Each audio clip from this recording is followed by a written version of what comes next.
Hello and welcome to the Liverpool Connection podcast. I'm one of your hosts, Daz, and I've got Steve with me. I'm very happy to say this will be our 101st episode.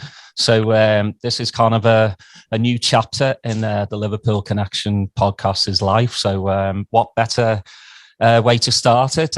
Neil Atkinson, and also author and journalist, is Michael MacCAMBRIDGE. So welcome both of you to the podcast. Thank you. Very nice of you to have us. We're going to get into the book in a little while. We haven't had Michael on before, so we want to kind of delve into his backstory on how he came to support Liverpool. So, Michael, take it away. My longtime dear friend Rob Minter, who's younger and cooler and smarter than I am, discovered the Premier League before I did. It was, like mid-90s, and he got incredibly attached to Liverpool. And to get games, he got a shortwave radio, so he could pick up the BBC and get the game of the week that way. And I heard all about Fowler is God, and Rob is very subtle about that, but it was clear that it captured his imagination. And I think the two clinchers for me was going to the 94 World Cup in Dallas and seeing Holland play Brazil in the quarters, the match of the tournament. And then in 98, seeing Michael Owen slice through Argentina. And I said, I want more of that. And so I've been on board since then and made my Anfield pilgrimage in 2018. And what was your first match? My first match was in the snow against Watford, a score you will recognize, 5-0. It was the coronation of the Egyptian king. But I still say to this day that the most remarkable goal of that game was the little flick that Firmino did right in front of the goal. And I was in the fifth row of the Kop and had a great angle to it, and still dazzling, still does my head in. So, you got to go to, the Mecca, the Anfield. How was it for your first game? It's, as you guys well know, and as Neil is sort of the ringmaster of, there's this community of Liverpool supporters.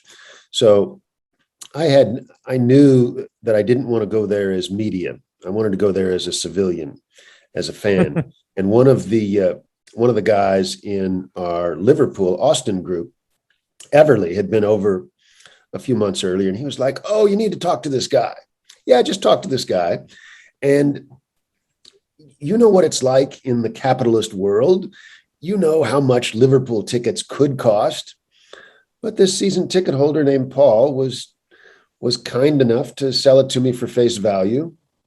And I spent all day sort of walking around the grounds. And by that time, Neil and I had met. So we got together right after the match and went out, and I think we did a show, and then we had a night. But it was a memorable, wonderful week, and can't wait to go back.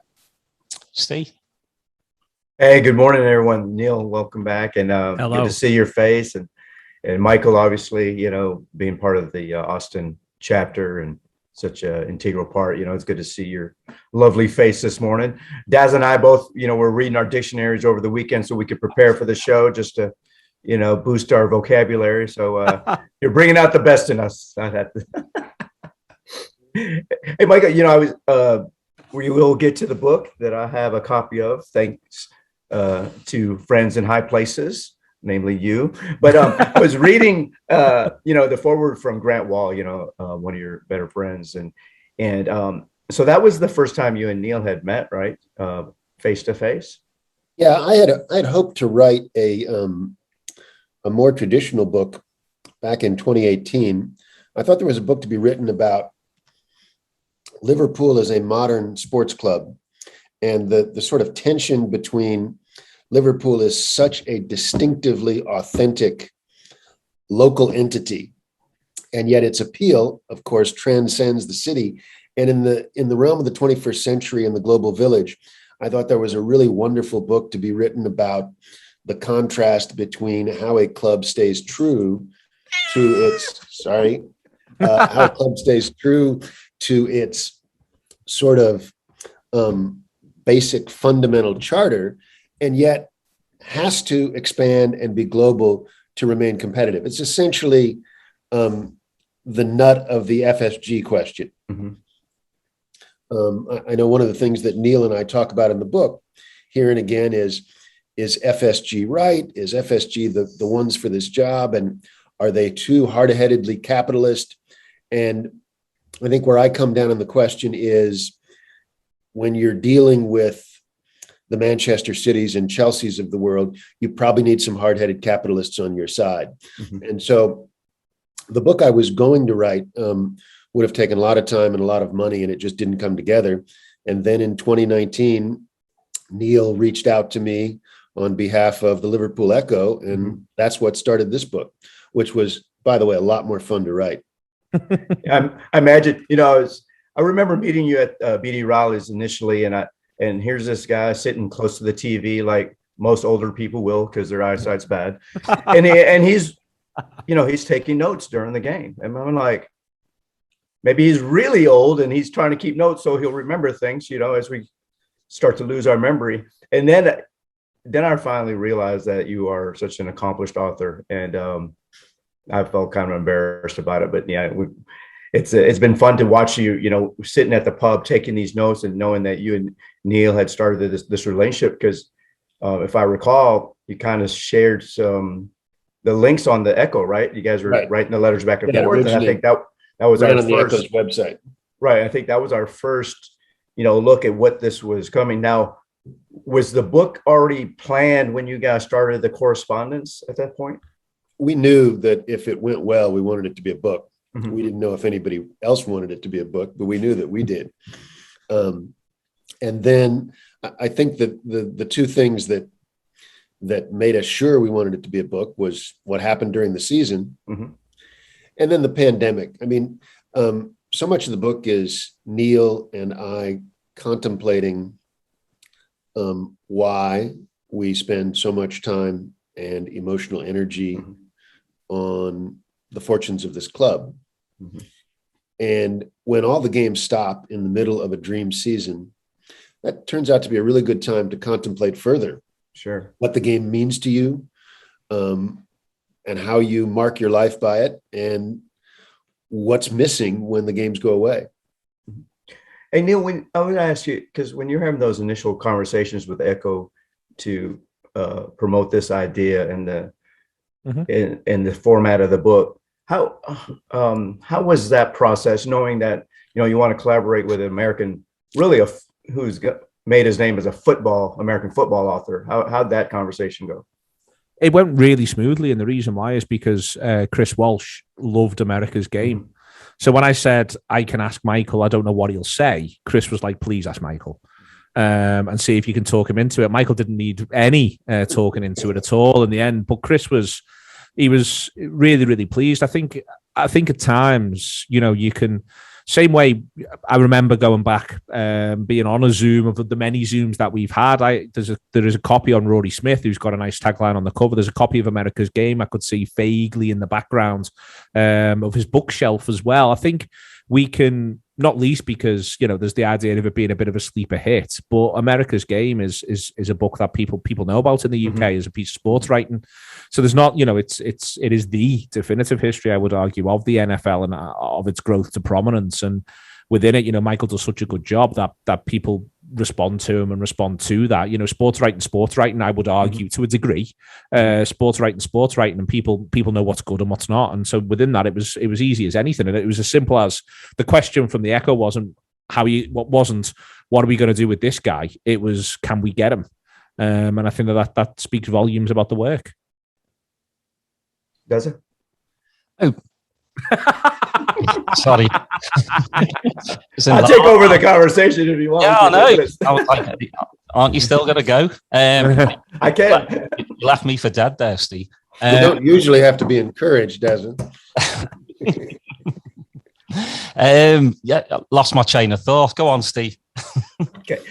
So obviously this season, remember, Neil, you guys met face to face in the United States in Notre Dame. And that was the same summer as Boston. We had the big House of Blues. Yeah. We've spoken about that before. But one of the interesting things I read as I'm getting into the book is that the tailgate experience. You hadn't really experienced that, and it's not a British thing. I just was kind of, as an American, kind of enjoyed that you enjoyed that.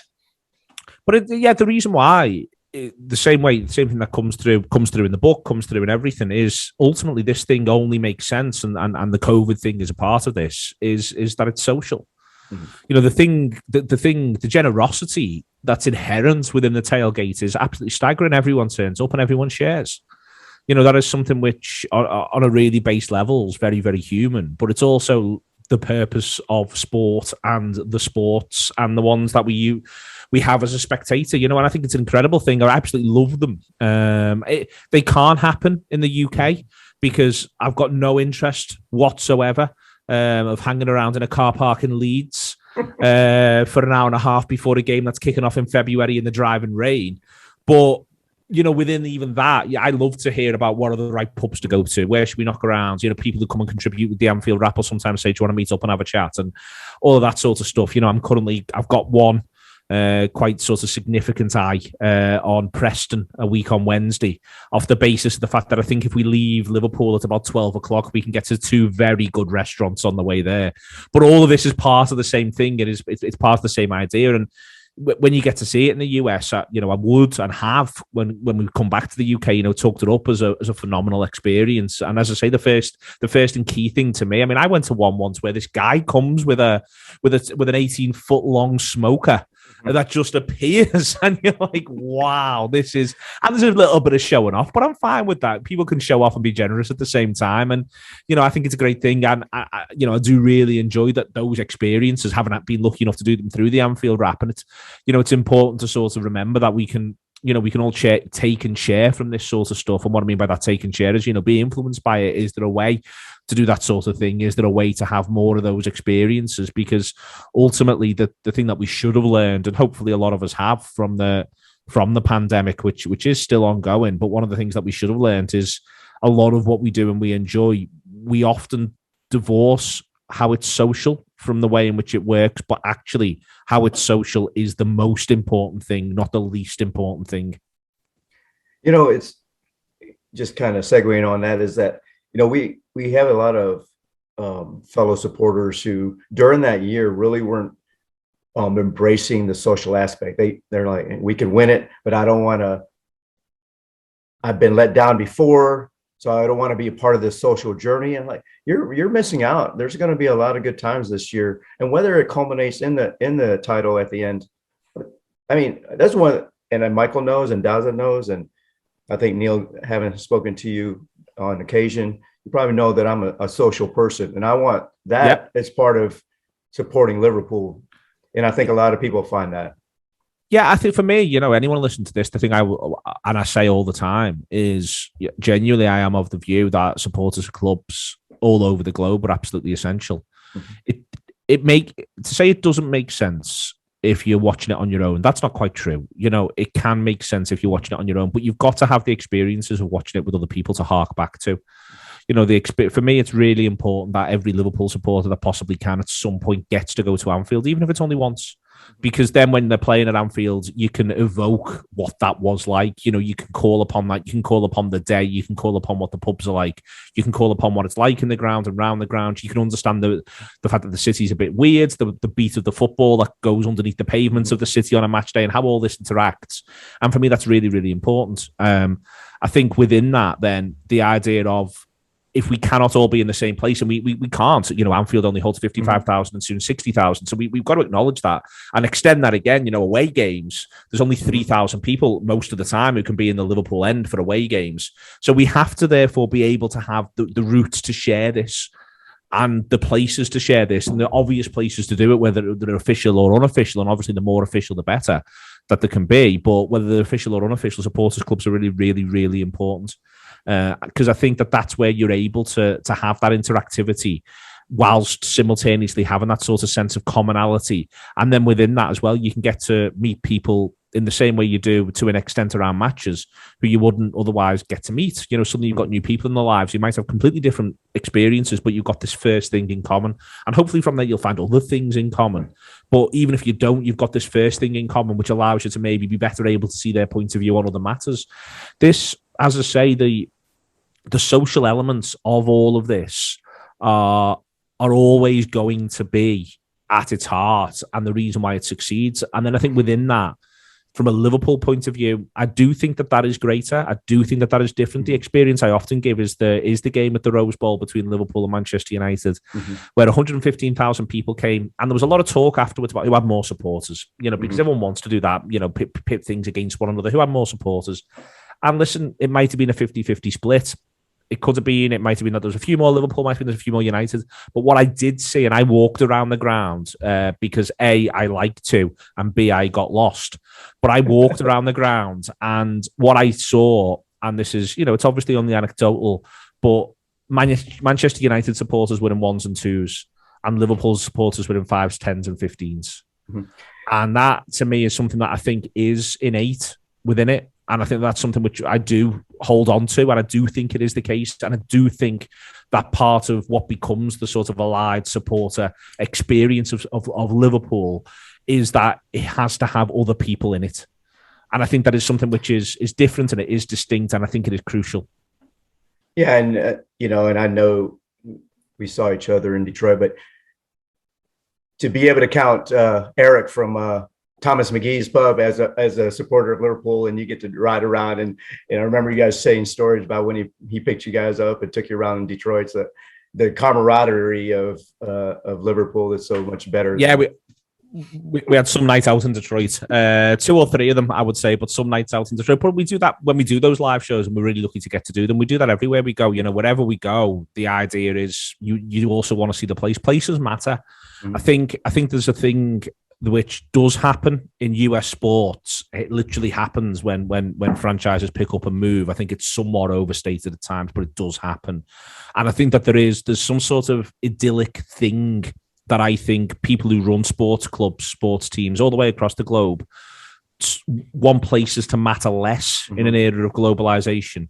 And I think that's completely wrong-headed. Yeah. And I think that's something which Liverpool have massively understood, I would argue, possibly from sort of 2016 onwards, especially, is it's better, rather than try to make Liverpool be like the rest of the world, it's better to try to take Liverpool to the rest of the world. And that there's a thin line between the two. And we discussed this within the book a great deal, that, you know, and I do think Peter Moore deserves credit and gets credit within the book, but I think he deserves credit for understanding that point intuitively, but also for capitalizing on the moment that suddenly there was a bit of a confluence of things, which does include Jurgen Klopp and does include Jurgen Klopp's team, obviously, but there was a bit of a confluence of things that happened where Liverpool was prepared, and a lot of it's influenced from the City of Culture stuff in 2008. Liverpool was prepared as a city to be taken to the rest of the world by the football club, and does understand that, and understand that's a two-way thing as well, that people will come here, and I've never known a period where the idea of people coming in from outside to support Liverpool from anywhere on the globe, and anywhere on the British Isles, but anywhere in the globe, has been more sort of roundly received and accepted as not just as something you put up with, but as an actual good.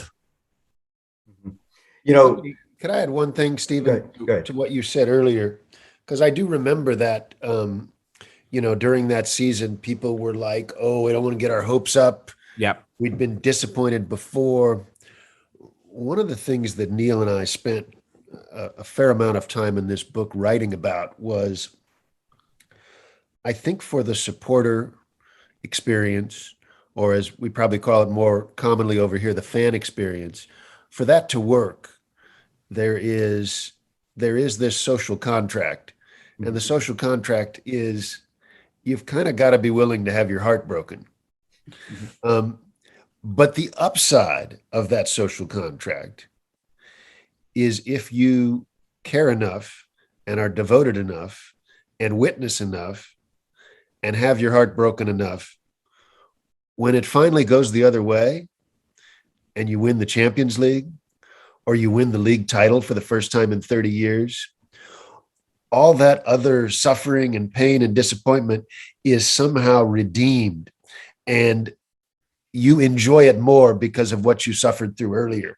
And that's something that I believe, because we talked about the differences between English and American sporting culture. English fans are, as a rule, more loyal than American fans. And that's one way that shows up. Just in general. Yeah, it's interesting because we had so much momentum after the Champions League victory, right? We're going into the season and we knew we were going to go for the title.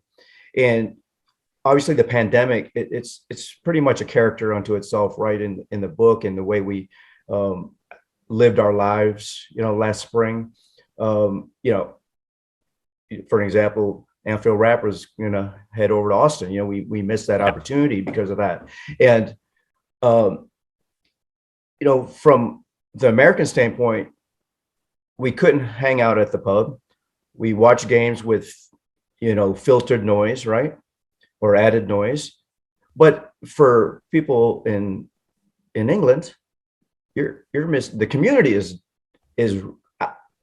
it's non-existent. There's no match day games. There's no meeting at the pubs. There's no the vendors in front of the stadiums. All that stuff. So we kind of look at it like, well, we can't go to the pub this weekend, but it can't even compare. I wouldn't think, for what the situation was back there, Neil.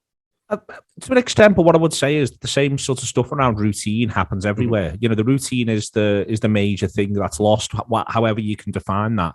And the one thing that it does do, obviously, is it puts everyone sort of in a very globally democratic way. All Liverpool supporters are living through literally the same experience as that title's finally sealed. We're all watching it in the same ways. There's not the idea that, you've got the 55,000 in the ground and they're the very lucky ones. And those of us who are in the bars are just the quite lucky ones. That's not how it's working at that point. But I do think that obviously then the flip side of that is, it does feel a blow. One of the things I point out in the book, and it was something that wasn't discussed as much as I thought it would be, and in hindsight, going back through and editing the book, I still don't think it's been as discussed as it might have been. There's a lot of people who, in order to be in Liverpool when they win that league, and ideally be in the ground when they win that league, have literally made life choices, whether around relationships or around careers. And that, in that moment, it is worth saying it becomes a very different thing. If you've chosen that because you want to be in Liverpool, so you're in the ground for that moment, you turned that job down in London 4 years ago, and this is why. And then you didn't get that. For me, I think that's one of the reasons why there's still a little bit of wider oddness around the fan base in patches here and there. I think that resonates in a number of different ways. And that's just one extreme example, but also just the idea of not being able to congregate, not being able to enjoy it, for people all over the globe not to be able to come to the parade. I did a live tour in Ireland in the February and all 2020, and everybody asked me, the first question everybody asked is, what date do you think the parade will be? Because I've got to book time off and I want to get my flight sorted. When's the parade going to be? And I was like, well, if they get to the Champions League final, they're not going to do it before then, but then there's a really quick turnaround time, and et cetera, et cetera. None of us obviously knowing what was on the horizon and how that was just all a complete waste of time. And I think with all of that, there is left that sort of sense of, on a global level, there's the local level, but also a global level, the idea that they go and do a pre-season tour somewhere, possibly in the US, maybe not, it might not have been, but then people are getting to watch the champions. The idea that everyone gets one season where they get one pilgrimage, 2020, 2021, where they go and watch the champions once. Everyone gets one go. Everyone tries to get their turn because they want to clap the champions on the pitch. They want to sing champions when they run onto the pitch. Nobody got to do that either. Well, a very small number of people in Anfield, but it's not the same. The idea of going to in the book I write about going to Old Trafford when we were European champions, and that game comes in October. The previous game, we've just beat Leicester 2-1 with the last minute penalty, and I walk in and everyone's got stuff pertaining to the fact that we've won 6 European Cups, and I hadn't thought about it all day. Not thought about it all day. It was irrelevant. It was like, we need 3 more points because we've got to win the league, because we're all over City, and if we drop points, we're in real trouble. We've got to keep the momentum up. We've got to keep the momentum up. And then I got there, and it was like remembering we were European champions again, because that was all everyone cared about. The point being is that we would have got the same thing as league title winners at Manchester United, at Goodison Park, at all of these places. We didn't get that either. And all of that's lost, and it's been a loss for different people. And then on top of that, you end up with the injury crisis. And I just think that part of the reason why I genuinely think people should buy the book, it's twofold. But one is to remember how much, especially in the first 3-4 months of that season, everything hung by a thread. like genuinely game by game. When we were editing the book, Michael keeps saying they can't keep winning by a single goal. And I'm quoting the fellow I work with from StatsBomb, and he's saying, well, they maybe can for a bit, but you're all presuming that when they stop winning by a single goal, what will happen is they'll stop winning. Whereas it's as possible, it'll go the other way and they'll start winning by 2, 3, and 4. Mm-hmm. And that was what in the end did actually happen. So there's that in there as well. That's one reason. But the other reason why is to understand that sort of loss, that sort of insecurity that we've all felt, it existed on a global scale. And that's really important within the book. And there's those two reasons, I think, that make the book genuinely, I think, really quite essential from a Liverpool supporter point of view, because there's been a lot of rewriting of history as though winning the title in 2019-20 was inevitable and always going to happen. And as the book tells the story week by week, it doesn't feel that way. It doesn't feel that way at all. And it didn't feel that way. But the other thing as well is that we have this sense of togetherness because of what was lost. And Mike, I want to ask you something from a literary standpoint. I mean, obviously you're have such a great track record of writing historical based books about American football. How is this process different, not having to do as much research as you normally would on a book? I think it was in some ways it was harder because it was more personal. Mm-hmm. And there was always there's a leap of faith when you do a book like this. If you write a regular book, you've got a narrative arc. It begins, here's the middle, and then we want to end it here. With a book like this, you don't know what the narrative arc is. There was no way to anticipate. So we were sort of corresponding in a way that we weren't. It's not like we spent a lot of time discussing, okay, this week I want to write about this week I want to write about that, because we're responding to events on the fly. But we also knew that we wanted this to be a larger story, not just about this one season, but about the experience of being supporters of this club that has a worldwide following, and how our perspectives are different with Neil in the grounds and me 5,000 miles away at B.D. Riley's. Mm-hmm. So that was always going to be part of the challenge. But I think then the other thing was, if I'm writing about the life of an American sportsman like Lamar Hunt, or writing about the history of the NFL, I'm trying to get into other people's heads and try to figure out what they were thinking then. How did this happen? But when Neil and I were exchanging letters, we're really, trying to comment intelligently on what was going on, but also searching our souls for the larger questions of why we do this. What does it mean to us? There is a discussion early on in the book where, and this might seem alien now, but where the question is asked, what would you do for a league title?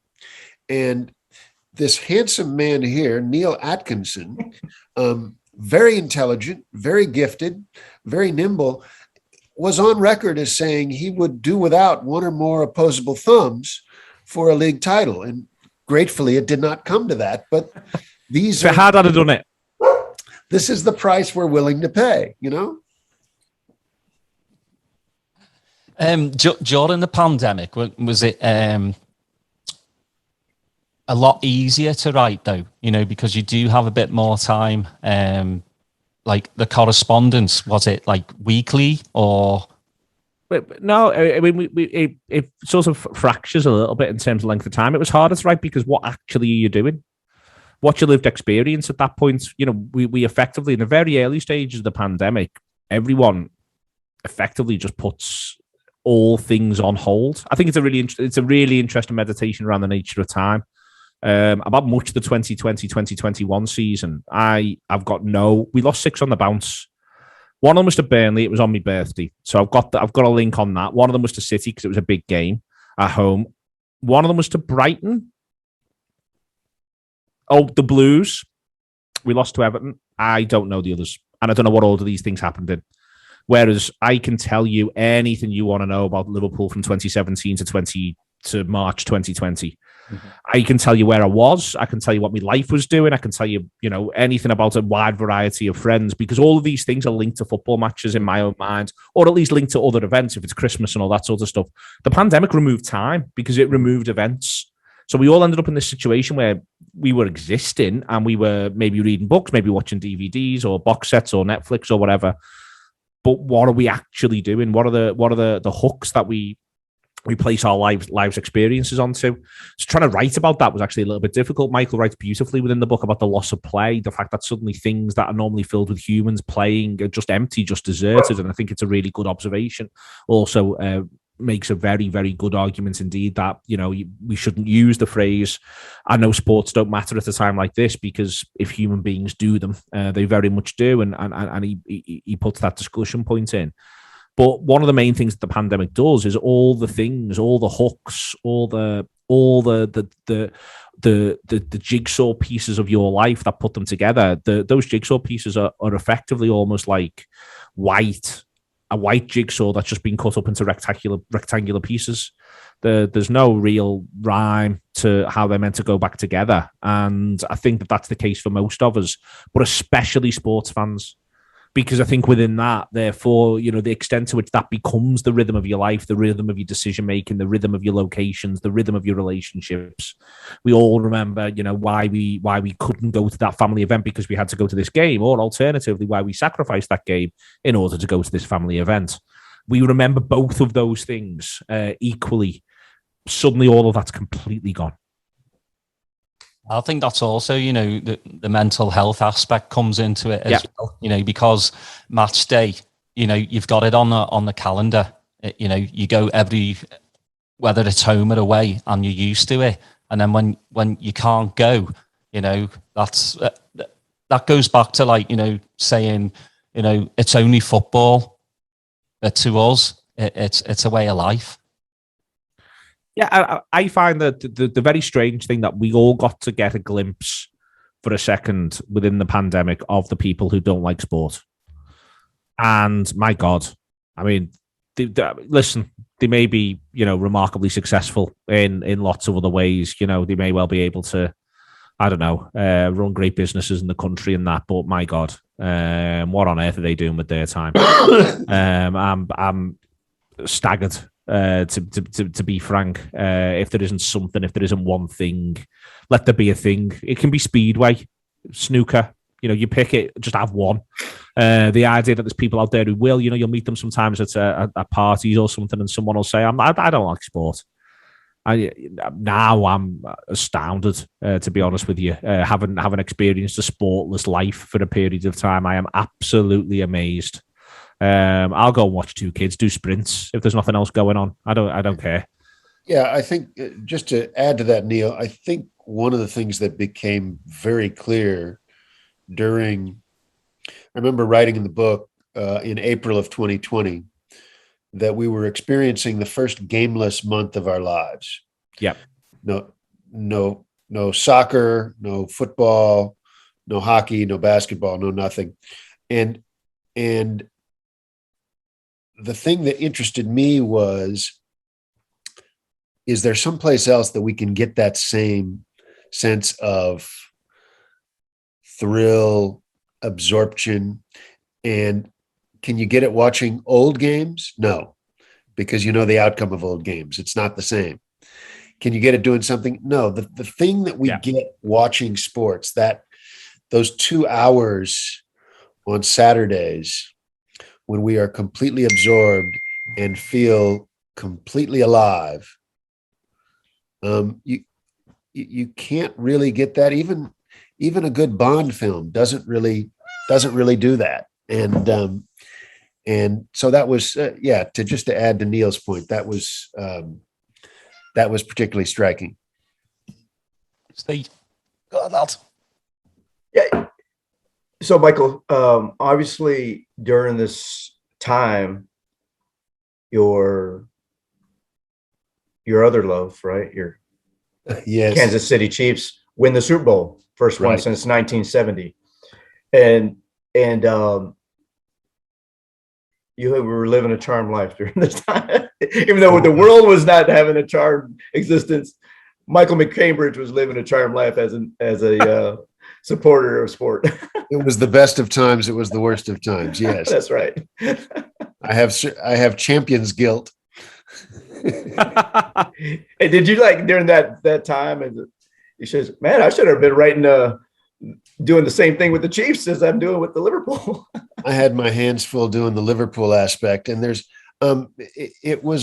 it was interesting because I was able to draw some comparisons and contrasts between the Chiefs experience and the Liverpool experience. I probably spent more time drawing those comparisons and contrasts than were strictly necessary. Mm-hmm. But it was this sense of harmonic convergence of all the things you'd spent your life, your sports life, wishing for coming true around the same time. And I do think it brings into strange relief what it's like after then. I think it was, I don't want to say easier, because there was nothing about losing 6 straight home games that was easy last season. But that horrific experience of it's all going wrong was tempered somewhat by the knowledge that we had the big shiny thing that we had coveted so long. And I think if that 2019-2020 season had somehow been declared null and void or hadn't finished, last season, parts of last season might have been borderline unbearable. Right. It takes me back to when really the misnomer of the 30-year drought, right? Where there's a bunch of trophies within that time frame, and it's, to try to compare it to American sports where there's one trophy every year, there's no cups to play in the interim to kind of satiate the fan base, right? To say, hey, we won something. And so there's the difference there that I always try to come to grips with, like, yeah, we weren't in a drought, man. We won. We have a lot of memories since 1990. Yeah, but I think so in the immediate aftermath in the UK, because in England, because of the England song, there was a lot of 30 years of hurt stuff. Right. And it never, ever made any sense to me. It really didn't, because that would suggest that, we didn't have lots of fabulous times, and we did have lots of fabulous times all the way through. 18-19, they don't win the league, they win the European Cup. 17-18, they don't win the European Cup, but my God, we all remember what that 5-2 was like against Roma. We all remember the 3-0 against City. We all remember Salah scoring that goal and standing in front of us. And there's countless other remarkable, Michael's first game, the game against Watford. There's countless other remarkable moments over the course of that season. I think in general, because one of the things that happens, and I loved it, by the way, so there's a mad thing that happens to me in the day after Liverpool win the league, where not dissimilar to a head of state on a press junket, I get lined up to do like interviews with 6 different local radio stations in England across the country over the course of the afternoon. Like literally, the BBC basically says, "Well, you do 3 till 5, and what we'll do is you'll get put on in this place, you'll get put on the south coast, you'll get put on in the middle of the country, you'll do this, you do this." And I said, "Yeah," and I'm really pleased I did. But one of the things that sort of came was because what they're talking to is they're talking to an audience where Liverpool have won the league for 30 years and the key stories that sorted out. So there's a lot of people saying 30 years of hurt. And it's like, absolutely not. Keeping it light, obviously, because I don't want to upset the home counties. But, just sort of enjoying, the moment, but also making it clear that we've had a lot of fun. When this sort of thing happens, there's a lot of people who aren't sort of either very active Liverpool supporters, like people who go to supporters clubs or whatever, or just not really that interested in football, who start talking about it because it's a major news story. And so a lot of this stuff sort of gets traction. That's never, it's just not been the case. Even in the run-up to the 1920 season, we were all going into it with a glow of being European champions, whilst wanting them, obviously, to go on and win the big one that they hadn't won. But there was still the idea they were European champions, and they just went and got 97 points. This is, I think it's a really important thing around, as Michael said before, the covenants between people who have fandom for a football or for any sports team, but let's just stick with football for a football team. The covenant, and it's a covenant that is made by the vast majority of supporters on a local level, is they're not going to win every week. And if you can't handle it, there's the door. If Right. you can't handle they're not going to win every week, then you might as well pack in now. And, you know, if you can't handle that sometimes the bad things will happen, then, you know, if it's too much for you, it's just too much for you then. You're going to have to go elsewhere. Or go support the Harlem Globetrotters, because they almost never lose. And when we were talking before about what was missing, if you want certainties, if you want the idea that in a broad sense good will win out in the world, then by all means commit wholeheartedly to the Marvel comic universe. if that's where you want your fandom to be, then that's absolutely fine. You get to pick and choose. But firstly, you know, most football teams, and this is why it isn't whether or not you lose, it's how you lose that I think is the most important thing. And the truth of the matter is, you know, to use the World Cup line, 32 teams will enter the World Cup. Well, might be 48 next time, but 32 teams enter the World Cup and 31 won't win. Mm-hmm. Only one wins. Does that mean the other 31 have all wasted the time? That cannot be true. It cannot be true that every single year in the Premier League, 20 teams enter and 19 have wasted the time and won, and 3 have really wasted the time. That cannot be true. There has to be other things along the way. There just has to be. And if you can't accept the other things along the way and accept the joy of them and the love of them and what they're about, then ultimately this whole thing's going to gnaw away at your soul over a period of time. So you've got to find the way all of this stuff sort of interacts. In 1819, when Salah scores the great goal at Southampton, I was on a train on the way back from Southampton. It was the celebration when Salah makes it 2-1 against Southampton. He runs the length of the pitch, puts it in the corner right in front of us, and it was genuine bedlam. I would say it was a more intense celebration than even the City goal celebration, because it felt like this was a team that was going to go and win the league. This is it. It's going to happen. It's got to happen from this point.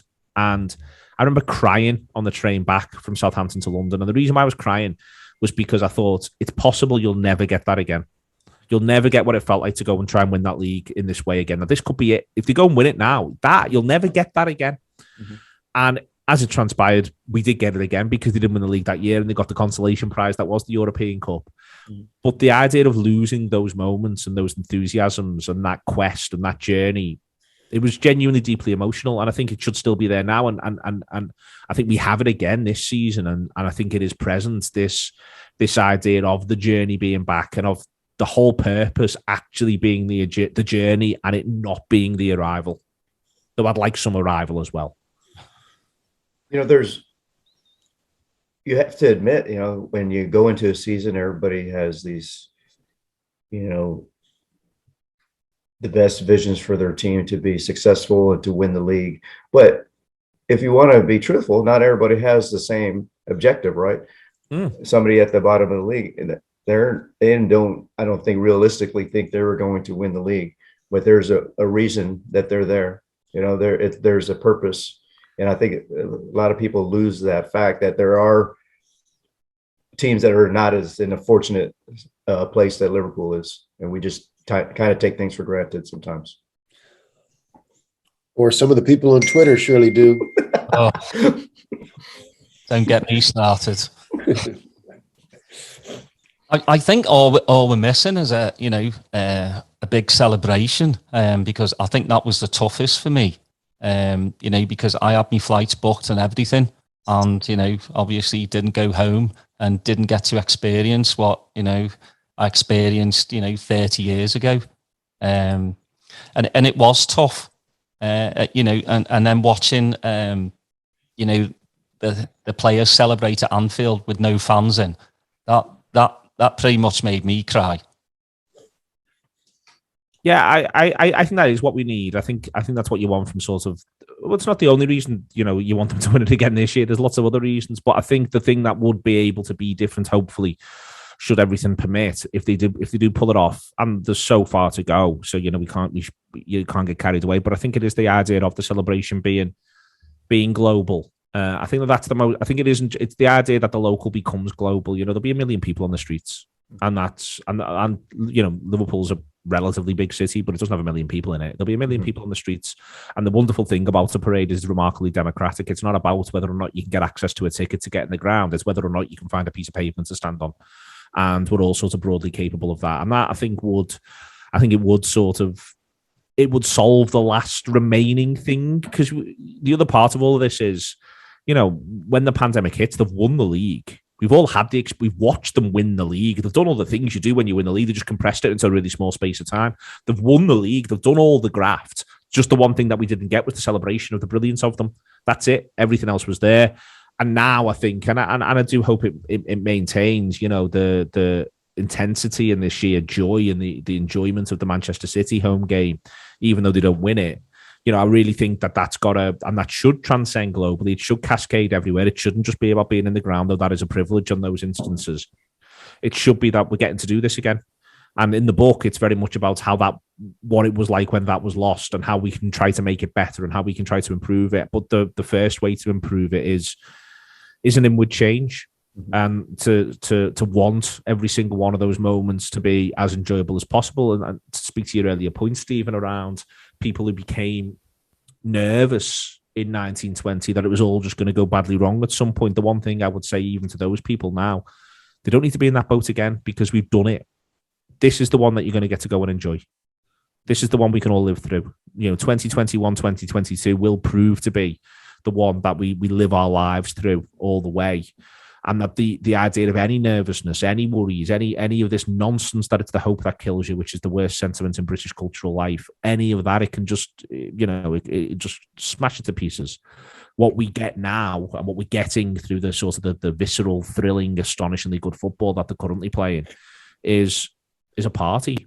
So let's just all commit to that at every opportunity, whether you're in Austin, whether you're in Liverpool, whether you're anywhere else on the globe. That's now what the thing should be about. Well, I'm all about a party for all those that know me. So I will take your advice and continue the traditions. But, as we wind down, Neil and Michael, Neil, on behalf of Daz, I just want to say thank you very much you've been such a great supporter of us since we started this venture, last year. The Anfield rap, the Craig and Gibbo, supporting us. So we really appreciate you, and we just admire just your trajectory, from your 2011 to now, really being ubiquitous with Liverpool Football Club. You guys are really the first source that everybody turns to, before or after the game. So we really appreciate your support of our show. Well, thank you very much. And that's all very kind, everything you've said there. And as I say, to everyone listening to this, but also all over the world, support supporters clubs. They are what we need. And everyone, go to Amazon.com or your local bookstore or vendor and buy this great book and support local writing. You can go ahead and say the title, Stephen. That's all right. Okay. I think the first part of the title is from Neil, and the second part of the title is from Michael. I could tell because, if you want the short form, it's red letters and then 2 fervent Liverpool FC supporters correspond to the epic season that wouldn't end. Get it at your favorite bookstore. Please do. Thanks, guys. Thank you. Cheers, lads. Thanks, everyone. Thank you very much.